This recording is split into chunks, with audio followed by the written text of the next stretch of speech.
সাম্প্রতিক পরিস্থিতির কারণে চট্টগ্রাম বন্দরে পণ্য আনা নেয়ার ক্ষেত্রে কোনো ব্যবসায়ী ক্ষতিগ্রস্ত হলে কর্তৃপক্ষ তাদের সহযোগিতা করবে। দুপুরে চট্টগ্রাম বন্দরের একটি অনুষ্ঠান শেষে কথা বলেন নৌপরিবহন প্রতিমন্ত্রী খালিদ মাহমুদ চৌধুরী। বন্দরের কন্টেইনার টার্মিনালে আয়োজিত অনুষ্ঠানে শ্রমিকদের মাঝে খাদ্য সামগ্রী বিতরণ করেন নৌপরিবহন প্রতিমন্ত্রী খালিদ মাহমুদ চৌধুরী। এ সময় চট্টগ্রাম বন্দর কর্তৃপক্ষের চেয়ারম্যান কমডোর মোহাম্মদ সোহাইল সহ ঊর্ধ্বতন কর্মকর্তারা উপস্থিত ছিলেন।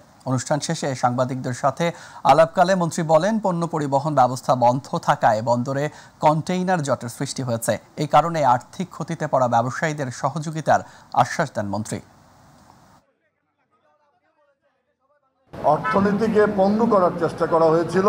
আমার মনে হয় সেই ষড়যন্ত্র সফল হবে না। আমাদের অর্থনীতি গতিশীল থাকবে এবং আমাদের যে লক্ষ্য 2041 সালের উন্নত বাংলাদেশ, সেই লক্ষ্য থেকে আমাদেরকে কেউ টেনে ধরতে পারবে না।